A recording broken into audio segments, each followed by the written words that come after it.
Border আমার যাওয়া দরকার কি? ভারত আমাদের কোনো দরকার নাই। আপনার তো গরু গরু যদি ঝামেলা হয় যাবে গরু না। আটকে দিবে না? যাবে না ভারতে। না না না, এটা কি ইন্ডিয়ান জমি? ও, আমি এখন ইন্ডিয়াতে আছি। কি সৌভাগ্য আমার, টিকিট পাসপোর্ট ছাড়া ইন্ডিয়া চলে আসলাম। আমাদের ভাইরা আমাদের সীমান্তে কাজ করবো, ওদের ওদের সীমান্তে আমরা যাইনি। সেটাই।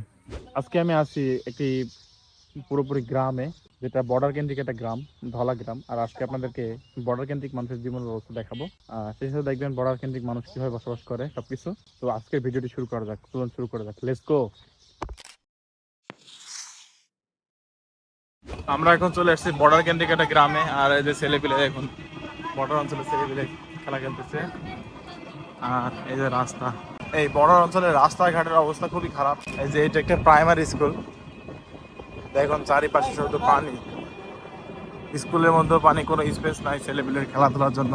এই যে লেখা আছে border guard Bangladesh, Dhala BOP, Rangmahal, Khasmahal, এগুলো মাঠ। আর আমরা চলে যাবো একবার ঠিক বর্ডারের কাছে। আর আপনাদেরকে দেখাতে থাকবো চাষিদের জীবন ব্যবস্থা কিভাবে চলছে, কাজকর্ম কিভাবে চলছে, সবকিছু মিলে। সামরিক সময়ে ইন্ডিয়ার বর্ডারের কিন্তু খুব সমস্যা সৃষ্টি হচ্ছে। তো সেই ক্ষেত্রে আমরা এই জন্য আসছি, আজকে দেখি এই এলাকার মানুষের সাথে কথা বলে দেখি যে আসলে তারা কি ধরনের সমস্যা ফেস করতেছে এবং সেগুলো নিয়ে কথা বলা ট্রাই করবো। চাচা, আসসালামু আলাইকুম। ওয়ালাইকুম সালাম। আপনার বাড়ি কোথায়? ধলাই?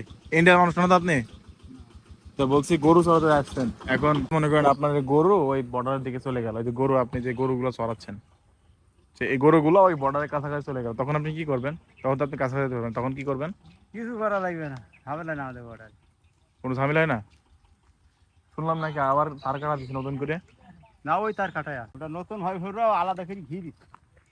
ওই ওই ধারে ছিল 2 ফদ্দ, এবার 3 ফদ্দ দিয়ে। তো আমরা যদি লাভে এখন কোনো সমস্যা হবে? তোমরা অমনি কি করে যাবা? ভারত থেকে যাবা, সীমানা আছে যে। সীমানা তো জানি, 0 পয়েন্ট আছে। তো আমি বলতে চাচ্ছি আপনার গরু যদি একবার বর্ডারের কাছাকাছি চলে যায়, আপনি যেতে পারবেন? বর্ডার আমার যাওয়া দরকার কি? ভারত আমাদের কোনো তো দরকার নাই। আপনার তো গরু গরু যদি ঝামেলা হয় যাবে গরু না। আটকে দিবে না? যাবে না ভারতে। ওরা কি বিএসএফ রা কি দিয়ে যাবে এসে নাকি? তাদের তাদের এখানে গরু অমনি গেলে মিটিং করতে হবে, কই টাকা নিয়ে আসতে হবে, এমনি দেয়। ও, আপনারা বিজেপির সাথে কথা বলে ওনারা আবার কথা হ্যাঁ। বলবে, তারপরে মিটিং করে নিয়ে আসতে হবে। আমার মিটিং করে নিয়ে আসতে হবে, হুম মন্ডল মাসে বার নিয়ে যেতে হবে। আচ্ছা ঠিক আছে, তাহলে থাকেন। আপনি বাংলাদেশি? বাংলাদেশ। তো বলতেছে যে আমরা বর্ডারের কাছাকাছি গেছিলাম, ওই যে দর্শনা চৌডাঙ্গার ওই সাইডে। হুম হুম। তো বর্ডারের কাছে নাকি এই পাট, ভুট্টা, যে কথা এক কথায় বড় যে গাছ চাষগুলা হয়, এইসবগুলা মানে ওইদিকে চাষ করতে দেয় না। তো এদিকে তো দেখছি পাট, কোনো সমস্যা হয় না? না, আমাদের পানির কোনো সমস্যা নাই তো। আপনারা পানি পাট পাই। ভুট্টা সবকিছু। হ্যাঁ, প্রচুর পরিমাণ পানি পাই। আর ওই দিক থেকে যে ইন্ডিয়ান চাষিরা, যে আমি তো আসছিলাম ওই যে ওই যে দেখতে পাচ্ছি, হ্যাঁ হ্যাঁ। এখান থেকে তো অর্ধেকের বেশি ইন্ডিয়ানদের। ইন্ডিয়ানে, হ্যাঁ। ওরা এখানে আসে না? না, এই ধারে আসে না। ওদের জমিতে তো চাষ করতে আসে। ওদের জমিতে চাষ করে। ওদের জমি চাষ করতে যদি আসে, আমাদের বাংলাদেশের জমি বাংলাদেশে চাষ করি। ঠিক আছে, ওদের জমি চাষ করতে যদি আসে, আসার পরে দেখা যাচ্ছে ওরা মুনিশ পায় না ওইদিকে। হুম। ওরা কি বাংলাদেশে মুনিশ নাই? না না, এখন না না, এর আগেও নিত, কিন্তু এখন কত কত সালের দিকে? ওটা তা মেলা বছর 10 বছর আগে 10 বছর আগে হবে। বাংলাদেশি চাষ। হ্যাঁ, মুনিশ টুনিশ আমাদের এদিকের মুনিশ ওদিকে যাইতো। ওদিকেও যাইতো? হ্যাঁ, ওইদিকে খেটে আসতো। তো এখন আপনাদের এখানে এই অঞ্চলের মানুষের এই চাষ কাজ করে কি দিনকাল চলে, নাকি আপনার আমাদের এখানে চাষ কাজ করি না দিনকাল বিদেশি চলে। টিদেশি সবকিছু আছে? বিদেশে আছে, বিদেশেও আছে খুব কিছু কম কিছু। কিছু কিছু। হ্যাঁ, আর আপনাদের অঞ্চলে কি তামাক চাষ বেশি হয় নাকি? তামাক চাষ বেশি হয়। হ্যাঁ হ্যাঁ। তো এবার তামাকের দাম কেমন ছিল? তামাকের দাম এবার চাষির লস হয়েছে। আপনাদের এখানে যদি জমি থাকে, তো ওরা কি চাষ যদি পানি দেওয়ার প্রয়োজন হয়, ওদের কি নিজস্ব সেলো মেশিন সবকিছু আছে? হ্যাঁ, ওদের মেশিন টেশিন আছে, সব স্যালো মেশিন সব আছে। ওরা ওদের জমিতে পানি দেয়, আমাদের জমিতে আমরা পানি দিয়ে চলে আসি। ওদের আপনাদের ওরা জমিতে পানি দেন আপনাদের সেলো মেশিন, ওরা আপনার হ্যাঁ। ওদের সেলো মেশিন ইউজ করতে পারেন? হ্যাঁ, ওদের না, ওরা না এদিকে। ওরা এদিকে- ওরা কি এদিকে আসতে পারে? না না, এদিকে আসলে করে কি হবে? এদিকে আসলে কি আমাদের বিজেপির ভয়ে হয়তো আসতে পারে না। বিজেপি ধরবে এই জন্য আসতে পারে না? ধরবে বলে আসে না, একটা বেআইনি হবে না। হ্যাঁ। বর্ডার কেন্দ্রিক মানুষের জীবন ব্যবস্থা কেমন, মানে আপনাদের দিনকাল কিভাবে চলছে? ভালোভাবে চলছে তো, না হ্যাঁ কোনো হ্যাঁ, বর্ডারে কোনো ঝামেলা বা এরকম কোনো কিছু ঝামেলা আছে? কোনো ঝামেলা নাই, আমরা নিরাপদে আছি।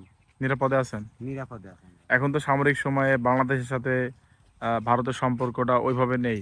তো সেই ক্ষেত্রে আপনাদের কোনো সমস্যা ফেস না করছেন না, না? ওদের সাথে আমাদের এখন এখন কোনো সম্পর্ক আমাদের কোনো নাই। কোনো সম্পর্ক নাই? না, ওরা আচ্ছা, আপনার এই যে লম্বা ফসল যেগুলা পাট, ভুট্টা, কুসুর, মানে আখ আর কি, হ্যাঁ, তো এইগুলো চাষ করলে আপনাদের দিকে কোনো সমস্যা হয় না? না না তাহলে আমাদের কোনো সমস্যা নেই। আমাদের আমাদের জমিতে আমরা চাষ করবো, তো আমাদের কোনো সমস্যা কি? আপনাদের জমির শেষ সীমানা পর্যন্ত আপনারা যেতে পারেন? হ্যাঁ, শেষ সীমানা জমি আমাদের আছে তারপরও যে। তাই কি আপনার কি জীবনে এরকম হয়েছে যে আপনি বুদ্ধি হওয়ার পরে আপনি ভারতে গেছেন, না তার কাটা তখন তার কাটা ছিল না? না না, আমরা ভারতে কোনোদিন যাইনি। বুঝলেন, জাননি তখন তো তার কাটা ছিল না না তখন। না, তার কাটা হয়তো যাইনি, তবে আমার হয়তো অন্য ভাইরা গিয়েছে, কিন্তু আমি যাইনি ভারতে, কোনোদিন আমি পা দিইনি। যাই হোক, আমরা এখন বর্ডারে আছি, আর ঠিক বর্ডারের পার্শ্ববর্তী চাষি মানুষ, তাদের সাথে কথা বলা ট্রাই করতেছি। আসলে তাদের জীবন নিয়ে আমরা বিভিন্ন ধরনের প্রশ্ন করে থাকি বিভিন্ন সময়, সেগুলো নিয়েই আমরা একটু জানার চেষ্টা করতেছি। তো যাই হোক, আমরা একটু দেখি আর আপনাদেরকে একটু দেখাই যে ইন্ডিয়ান চাষের জমি থেকে কিভাবে বাংলাদেশে পানি ঢোকে, একটু দেখাই আপনাদেরকে। এগুলো কিন্তু ইন্ডিয়ান চাষের জমি থেকে এই পানিগুলো আসতেছে, কারণ ওইদিকে হচ্ছে উঁচু জমি, এইদিকে নিচু জমি। সো এই ক্ষেত্রে এই পানিগুলো এদিক থেকে আসছে। ওই যে দেখুন, পানির আসার প্রবাহ কিন্তু ঠিক ইন্ডিয়ার দিক থেকেই, ওই দিকে জমি পানি থেকে আসছে, কারণ ওইদিকে উঁচু আর এদিকে নিচু, এই স্রোত সম্পূর্ণ বাংলাদেশের দিকে ঢুকতেছে। আর এই যে দেখুন আমার ঠিক পেছন সাইডে এই যে দেখতে পাচ্ছেন, এইগুলো হচ্ছে সম্পূর্ণটাই ক্যাম্প, আর ঠিক এগুলা বর্ডার। আপনাদেরকে একটু জুম করে দেখানোর ট্রাই করি আমি।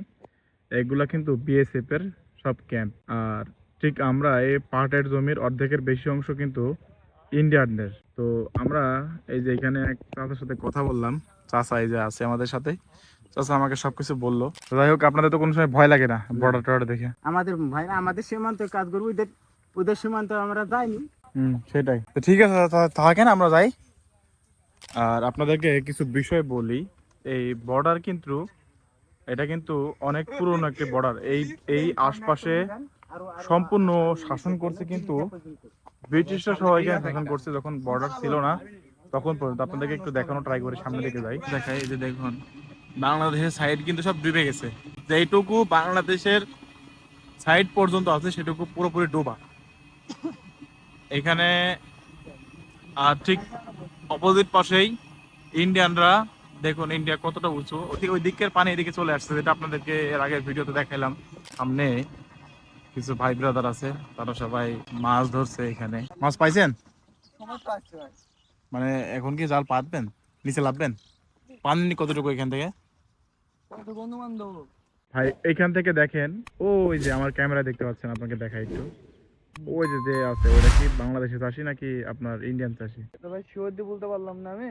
ওই যে বর্ডারের পাশে, বর্ডারের হ্যাঁ, পাশে। আমি দেখতে পাইছি এখান থেকে। হ্যাঁ, ইন্ডিয়ার হতে পারে, বাংলাদেশ না, বাংলাদেশ। ইন্ডিয়ান না, কারণ ইন্ডিয়ার দিকে তো তিনটা দিকে গেট বদ্ধ করে দেয়। এটা বাংলাদেশ। তো ও তো কাছে চলে গেছে, হ্যাঁ। তাদের কোনো সমস্যা নেই? না। আমরা যেতে পারবো এখানে? ভালো যাবে? ডুবি দাও মানে? আমার বুক পানে? আচ্ছা ঠিক আছে, আমরা যাবো। তোমরা কি তোমরা কি লাভবা এখন? আচ্ছা ঠিক আছে, আমরা ওদের সাথে লাভবো। যে সবাই জাল পাতবে, এখন আমি ওদের সাথে চলে যাবো ইন্ডিয়াতে। হ্যাঁ হ্যাঁ, যাবো, সমস্যা নেই, চলো। পানি কতটুকু?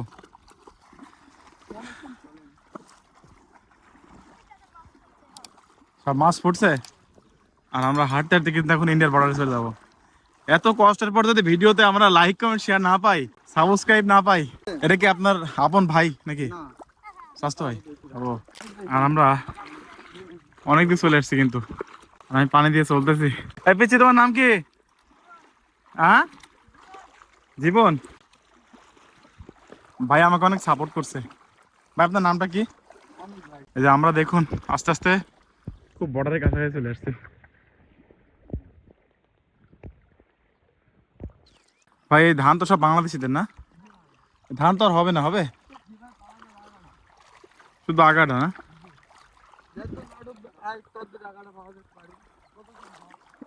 হুম, ইন্ডিয়ার ওই অংশ তো উঁচু, আর এদিকে তো নিচ। আমি কিন্তু ভাইদের সাথে চলে আসছি অনেক দূর, আর আমার কাছ থেকে বর্ডার। ওই যে মাছ পড়ে না এটাতে না? এখনো সামনে আছে জাল, এখনো সামনে জাল আছে। ও, মানে এটা কি, এই যে লাইনটা করে, এটা কি আপনি করছেন? এই যে আমি আর পিচ্ছি হাঁটতেছি। পিচ্ছি, ও পিচ্ছি, কি অবস্থা? আমি আসে তোমাকে কি কষ্ট দিলাম নাকি? আমরা ভীষণ পানির মধ্যে একবারে, আর আমি বর্ডারের কাছাকাছি যাওয়ার জন্য ভাইদের চলে আসছি। আর এই ভিডিওতে এত পরিমাণ পরিশ্রম করি, আর আপনারা এই ভিডিও দেখে ওটা সাবস্ক্রাইব না করেন অ্যাটলিস্ট, তাহলে আর কি বলবো, কোনো কিছু বলার নাই। আমি একবারে ভিজে গেছি অর্ধেক। পিচ্ছি আমার ইনস্ট্রাকশন দিচ্ছে, ভাই সামনে আছে, আপনাদেরকে দেখাই। ভাই আপনার নামটা কি বলেন জানি? আর এর নাম জীবন। এই যে নাম্বার 6 লেখা আছে, জীবন নাম্বার 6। আর সামনে এসে আছে আমার অনেক ভাই। ও এই যে মোটরসাইকেল চলতেছে, সব ইন্ডিয়ান না? আরে দেখুন আমার কাছ থেকে বর্ডার কতটুকু দূরে, আপনাদেরকে একটু দেখাই। এই যে আমার রাস্তা ছিল, রাস্তা আমরা রেখে আসছি ওই পিছনে, ওই গাড়ি চলাচল করতেছে ওই সাইডে। আর আমি চলে আসছি কমপক্ষে 1/2 কিলোমিটার। ও এবার কিন্তু আমি সম্পূর্ণ ওই অর্ধেক ডুবে গেছি। ভাই এর আগে কেউ কি এত কষ্ট করছে ভিডিও করতে?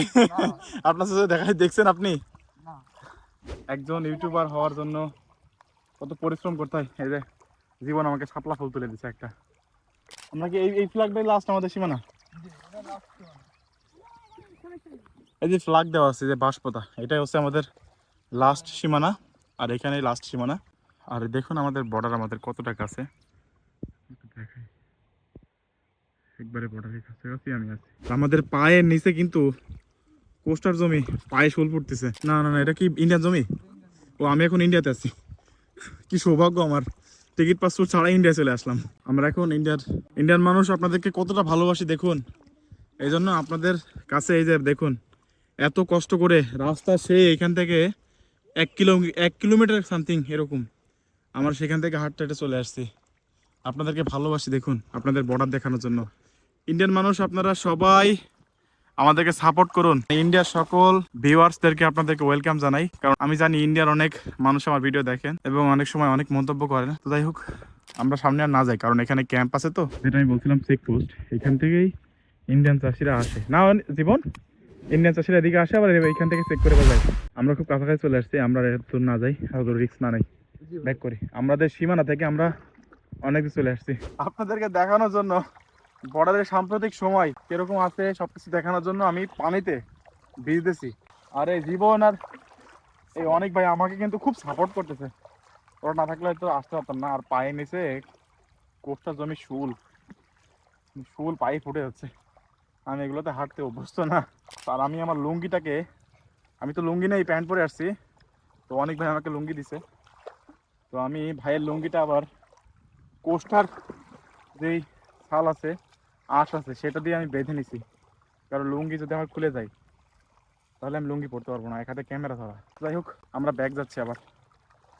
আর আমরা বর্ডারের কাছ থেকে ব্যাক করলাম। কি কি এটা? এটা যে শাপলার, এটা যে সোনালী। ও শাপলা সোনালি। আমাদের জীবন কিন্তু শাপলা তুলতেছে আর আমাকে দিচ্ছে। এই যে জীবন আবারও একটা কি পাইছো? এটা জীবন সোনালী ফুল। সোনালি ফুল পাইলা। আর এটা মালা গাঁথতেছো নাকি? এটা কার জন্য মালা গাঁথতেছো? আমার জন্য মালা গাঁথতেছো? আচ্ছা ঠিক আছে। অনেক পানির মধ্যে দিয়ে আমরা যাচ্ছি, আর এগুলোকে বলা হয় জার্মানি। আর আমি ইন্ডিয়া থেকে ব্যাক, মানে ইন্ডিয়ার বর্ডার থেকে ব্যাক করতেছি প্রায় 15 থেকে 20 মিনিট ধরে হাঁটতেছি। তারপরে এখনো আমাদের সীমানা যেতে পারেনি, তাহলে বোঝুন কত দূরে গেছিলাম। তারপর এখানে যে লাভছি আমি, এই জন্য আমার গা চুলকাবে। এই জন্য ভাই বলতেছে আপনি যেখানে যাবেন টিউবওয়েলে হাত পা ধোবেন, ধোয়ার পরে আরেকটা লুঙ্গি আছে ওইটা পরবেন, পরার পরে একটা তেল আছে অয়েল, সরষের তেল হয়তো, এগুলো মেখে তারপরে আবার প্যান্ট করবেন। হয়তো তাকে আমি চলে গেলাম, ঠিক আছে, দেখা হবে আবার। আর আমার সাথে আছে জীবন, জীবন আমার জন্য মালা কাটতেছে। আর এই যে বাংলাদেশি কৃষকদের সোনালি আঁশের পাট জাগ দিয়ে রাখছে। জীবন পাট কি জাগ হয়েছে? এখন হয় নাই না? আমার টি শার্ট ভিজে গেছে অর্ধেকটা, এখন আমাকে এই অবস্থায় ব্যাক করতে হবে। জীবন দেখুন কতগুলো শাপলা বানাইছে, শাপলার মালা বানাইছে না? আর এইগুলা সোনালি শাপলার মালা পরো তো দেখি একটু। এই যে জীবন শাপলার মালা পরো, অনেক বড় হয়েছে। জীবন আমার গাইড হিসাবে কাজ করছে। জীবন তুমি কবর উঠবা? আচ্ছা, জীবন এখন উপরে উঠবে। ও জাল আছে, ও জাল নিয়ে আসেনি, ও আমাকে সাথে করে নিয়ে যাবে বলে ও এখানে আছে। আমার টিম মেম্বার রাস্তায় দাঁড়ায় আছে, আর আমি গেছি ওই বর্ডারে।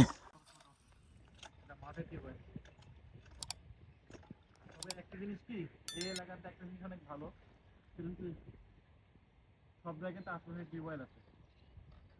এটা ভালো একটা দিক। এই যে আমার সাথে আছে জীবন, ঠিক আছে, ও কিন্তু আমাকে পুরো এই পানির মধ্যে, এই যে পিছনে আমার বর্ডার, এটা কিন্তু রিস্ক, তাও কিন্তু খুবই রিস্ক।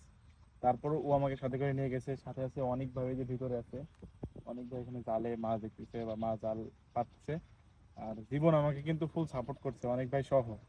যাই হোক, আমি যেখানে যাই সেখানে গেলে কিন্তু একটা ভালোবাসার মানুষ আমার জন্য তৈরি হয়ে যায়, এটা আল্লাহ প্রদত্ত সিস্টেম, আমি জানি না। জীবন কিন্তু আমাকে খুব ভালোবাসা দিচ্ছে।